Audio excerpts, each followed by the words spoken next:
Hello everyone, कैसे हैं आप सभी लोग। आशा करती हूँ आप सभी बहुत अच्छे होंगे। मेरा नाम है रितु चौधरी और मैं आप सभी के लिए लेकर आ गई हूँ यूपीएसआई स्पेशल करंट अफेयर्स की क्लास। तो आइए स्टार्ट करते हैं हम आज की अपनी क्लास को। और आज का फर्स्ट क्वेश्चन है आप सभी के सामने। एशियाई सर्फिंग चैंपियनशिप 2025 में ओपन पुरुष वर्ग में कांस्य पदक किसने जीता है? पजार एरियाना, रमेश बुधियाल, कनुआ हिजाए या फिर गौरव शर्मा। तो ये पदक जीतने वाले हैं आपके रमेश बुधियाल, जिन्होंने ये कांस्य पदक जीता है। ये जो चैंपियनशिप है इसकी जो शुरुआत की गई थी वो आपकी की गई थी 2011 में। कब की गई थी? 2011 में इसकी शुरुआत की गई थी। और इसका जो हेडक्वार्टर है वो है आपका बाली के अंदर, इसका हेडक्वार्टर है। आगे देखते हैं। भारतीय सर्फर रमेश बुधियाल ने तमिलनाडु के महाबलीपुरम में आयोजित एशियाई सर्फिंग चैंपियनशिप के ओपन पुरुष वर्ग में 12.60 अंक के साथ कांस्य पदक जीतकर इतिहास रच दिया है। यहाँ एक वर्ड है सर्फर। ये सर्फर होता क्या है? आपने ये देखा होगा कि जो समुद्र में लहरें उठती हैं उन लहरों के आगे एक बोर्ड होता है, उस बोर्ड पे आगे की तरफ खड़े होकर ये उस पर चलते हैं, जिससे कि लहरें क्या करती हैं, इसके बोर्ड को आगे की तरफ ले जाती हैं। इस श्रेणी में पदक जीतने वाले पहले भारतीय सर्फर बने हैं ये। स्वर्ण पदक कोरिया के कनुआ हिजाए ने 15.17 अंकों के साथ जीता है और जो रजत पदक है वो इंडोनेशिया के पजार एरियाना ने 14.57 अंकों के साथ अपने नाम किया है। नेक्स्ट है आपका बॉक्सिंग चैंपियनशिप 2025 का आयोजन कहाँ हुआ है? महाबलीपुरम भारत में, बैंकॉक थाईलैंड, ताशकंद उज्बेकिस्तान या फिर सियोल दक्षिण कोरिया में। तो इसका आयोजन हुआ है आपका बैंकॉक थाईलैंड के अंदर। एशियाई बॉक्सिंग चैंपियनशिप 2025 बैंकॉक थाईलैंड में आयोजित हुई है, जिसमें भारत ने दोनों आयु वर्गों में, चाहे वो अंडर 19 हो चाहे वो अंडर 22 हो, कुल 27 पदक जीते हैं। कितने पदक जीते हैं भारत ने? यहाँ दोनों में मिलाकर 27 पदक जीतकर अंतर्राष्ट्रीय स्तर पर अपनी बॉक्सिंग क्षमता का प्रदर्शन यहाँ किया है, जिसमें अंडर 19 टीम ने 3 स्वर्ण पदक जीते हैं, 7 रजत और 4 कांस्य सहित कुल 14 पदक अंडर 19 की टीम ने यहाँ अपने नाम किए हैं, जिसमें स्वर्ण पदक संख्या में भारत केवल उज्बेकिस्तान से पीछे रहा है। ठीक है, उज्बेकिस्तान से पीछे रहा है स्वर्ण पदक में। नेक्स्ट है 2025 के लिए आईसीसी पुरुष खिलाड़ी ऑफ द मंथ कौन बने हैं? Ben Stokes, Shubman Gill, Wiaan Mulder या फिर रोहित शर्मा। तो ये बने हैं आपके शुभमन गिल। आईसीसी, ये आईसीसी का मतलब क्या है ये आपको बहुत अच्छे से पता होगा। International cricket council. इसकी जो शुरुआत हुई थी, आईसीसी की जो शुरुआत हुई थी वो 1909 से हुई थी। कब हुई थी? 1909 में इसे शुरू किया गया था। जब 1909 में इसे शुरू किया गया तब इसका नाम था इंपीरियल क्रिकेट कॉन्फ्रेंस। उसके बाद इसका नाम फिर से चेंज किया 1965 में, इसका नाम रखा गया इंटरनेशनल क्रिकेट कॉन्फ्रेंस। और अब जो इसका नाम है इंटरनेशनल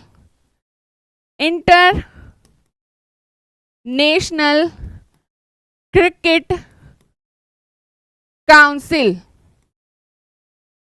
ये नाम क्या है? अब जो रीसेंट का ये नाम है, ये नाम इसका रखा गया था 1987 में, ये नाम इसका रखा गया। इसके हेडक्वार्टर की बात करें तो इसका हेडक्वार्टर है आपका दुबई यूएई के अंदर। दुबई यूएई में इसका हेडक्वार्टर है। इसमें जो टोटल मेंबर हैं, आईसीसी के जो टोटल मेंबर हैं वो हैं इसमें जुलाई 2025 के अकॉर्डिंग, किसके अकॉर्डिंग? जुलाई 2025 के अकॉर्डिंग जो टोटल मेंबर हैं वो इसमें 110 हैं, जिसमें से 110, जिसमें 12 जो हैं वो आपके परमानेंट मेंबर हैं और 98 जो मेंबर हैं वो आपके एसोसिएट मेंबर हैं। 12 परमानेंट मेंबर मतलब कि उन पर जो सभी राइट होंगे, लेकिन जो एसोसिएट मेंबर हैं उनके पास सभी राइट नहीं होते हैं।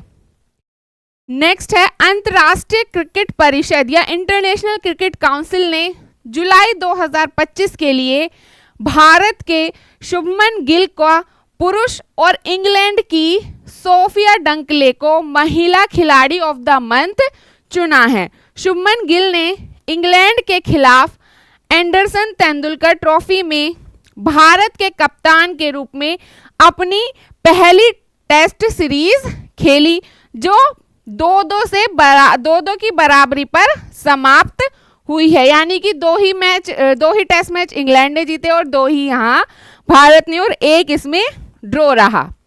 नेक्स्ट है शाहरुख खान को जोमेटो का ब्रांड एम्बेसडर किस अभियान में भाग लेने के बाद नियुक्त किया गया है? Delivering smiles, fuel your hustle, eat and win या फिर फूड फॉर ऑल। तो जिस अभियान में इन्होंने भाग लिया है वो है फ्यूल योर हसल। यहाँ हसल का मतलब क्या है? यहाँ हसल का जो मतलब है वो है संघर्ष या फिर मेहनत से। क्या मतलब है हसल का? हसल का मतलब है संघर्ष या मेहनत। क्या है ये अभियान, क्यों चलाया गया? इस अभियान का मतलब सिर्फ यही है कि जो आजकल बड़े बड़े लोग हैं उन्होंने स्टार्टिंग कहाँ से की होगी? भाई 0 से ही स्टार्टिंग की होगी, तभी आज वो इस मुकाम पर पहुंचे हैं। तो ऐसी सफलता पाने के लिए आपको भी लगातार कड़ी मेहनत, निरंतरता, प्रयास और संघर्ष करने होंगे ताकि ऐसी सफलता को हासिल किया जा सके। जुलाई अगस्त 2025 में जोमेटो ने आधिकारिक रूप से शाहरुख खान को अपना नया ब्रांड एम्बेसडर नियुक्त किया है, जो उनके फ्यूल योर हसल अभियान में भागीदारी के बाद ये निर्णय लिया गया है। क्या उद्देश्य था इस अभियान को चलाने का? तो इस अभियान का उद्देश्य था सफलता में कड़ी मेहनत, निरंतरता और समर्पण के महत्व को उजागर करना और भोजन को महत्वाकांक्षा व मेहनत का ईंधन मानने का संदेश देना। ये इसका मुख्य उद्देश्य था इस अभियान को चलाने का। नेक्स्ट है एक्सिस बैंक ने सावधि जमा का मतलब है एफडी, जिसे आप फिक्स्ड डिपॉजिट भी कहते हो, कि डिजिटल सुरक्षा बढ़ाने के लिए कौन सा नया फीचर लॉन्च किया है? Safe lock box, lock FD या फिर डिजिटल सेफ मोड। कौन सा फीचर इसमें से लॉन्च किया गया है? सबसे पहले हम बात करें एक्सिस बैंक की, तो यहाँ एक्सिस बैंक को जो शुरू किया गया था वो कब किया गया था? ये आपका शुरू किया गया था 1993 में। कब शुरू किया? 1993 में। लेकिन इसे जो जाना जाता था 1993 में जब शुरू किया गया, तब इसका जो नाम था वो था यूटीआई बैंक। इस नाम से इसे जाना जाता था 1993 में और 2007 तक इसका यही नाम रहा। उसके बाद 30 नवंबर 2007 में इसका जो नाम है वो चेंज करके रखा गया एक्सिस बैंक। ठीक है, क्या नाम रखा गया इसका? एक्सिस बैंक नाम 2007 में इसका रखा गया। और इसके हेडक्वार्टर की बात करें तो वो है मुंबई के अंदर। अब हम इसका आंसर देखें तो वो है लॉक एफडी। ये फीचर इन्होंने लॉन्च किया है। इंटरनेट बैंकिंग और डिजिटल पेमेंट के बढ़ते इस्तेमाल के साथ फिशिंग, मॉलवेयर अटैक और अकाउंट हैकिंग जैसी ऑनलाइन धोखाधड़ी की घटनाएं बढ़ने पर जमाकर्ताओं की सुरक्षा चिंताओं को देखते हुए एक्सिस बैंक ने लॉक एफडी फीचर को लॉन्च किया है। और ये सुविधा ग्राहकों की सावधि जमा यानी फिक्स्ड डिपॉजिट को डिजिटल चैनलों के जरिए समय से पहले बंद होने से रोकती है। नेक्स्ट है रामगढ़ बांध पुनर्जीवित करने का प्रोजेक्ट कहाँ शुरू किया गया है?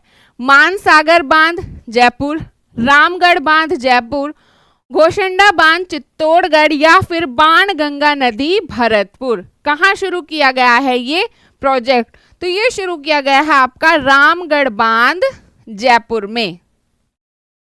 यहाँ जो बारिश कराई जाएगी वो ड्रोन के थ्रू कराई जाएगी। तो ये कैसी बारिश हुई जो ड्रोन के थ्रू कराई जा रही है? ये आपकी हुई आर्टिफिशियल रेन, जो या तो ड्रोन या हेलीकॉप्टर के द्वारा कराई जाती है। अब ये आर्टिफिशियल रेन कराई कैसे जाती है? क्या ड्रोन या हेलीकॉप्टर पानी लेकर ऊपर जाते हैं उसे डालते हैं? तो मैं आपसे कहूंगी नहीं, ऐसा नहीं होता। या तो ड्रोन या हेलीकॉप्टर के जरिए क्या किया जाता है, ये बादलों के ऊपर जाते हैं और ऊपर जाकर क्या करते हैं? AGI-3 सिल्वर आयोडाइड का छिड़काव जो है वो बादलों के ऊपर करते हैं, जिससे जो बादल हैं वो भारी हो जाते हैं और भारी होने के बाद क्या करते हैं? वो बारिश करा देते हैं। तो ये होती है प्रोसेस आर्टिफिशियल रेन का।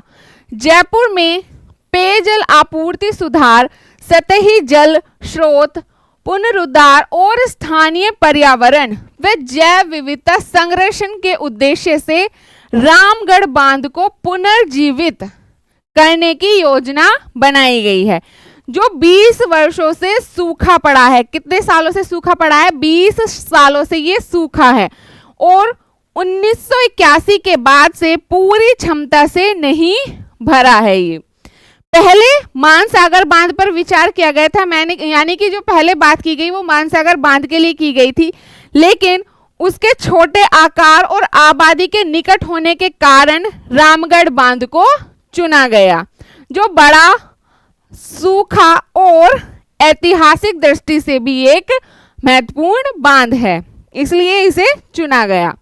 नेक्स्ट है आपका स्वतंत्रता दिवस 2025 से पहले सीमा सुरक्षा को मजबूत करने के लिए एक विशेष अभियान को प्रारंभ किया गया। तो वो कब शुरू किया गया? 9 अगस्त 2025, 11 अगस्त 2025, 13 अगस्त 2025 या फिर 15 अगस्त 2025। तो कब शुरू किया गया? तो ये शुरू किया गया था आपका 11 अगस्त 2025 से, और कब तक चला है? ये आपका चला है 17 अगस्त 2025 तक। कब तक चला है ये अभियान आपका? ये चला है 2025 तक। अब ये अभियान क्यों शुरू किया गया? ये इसलिए शुरू किया गया, और किया कहाँ गया? तो ये शुरू किया गया था आपका राजस्थान सीमा पर। इस अभियान का नाम है ऑपरेशन अलर्ट। क्यों शुरू किया गया? ये इसलिए शुरू किया गया ताकि जो घुसपैठ और तस्करी होती हैं उनको रोका जा सके, इसलिए इस अभियान को शुरू किया गया है। और राजस्थान की सीमा में भी किस क्षेत्र में शुरू किया गया? तो ये शुरू किया गया था श्री गंगानगर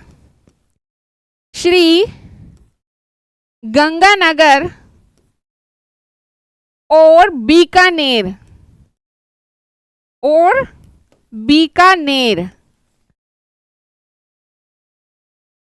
ठीक है, राजस्थान की सीमा में भी श्री गंगानगर और बीकानेर के जो संवेदनशील क्षेत्र हैं, वहां पर उन संवेदनशील क्षेत्रों में इस अभियान को शुरू किया गया है ताकि पाकिस्तान के द्वारा घुसपैठ या तस्करी को रोका जा सके।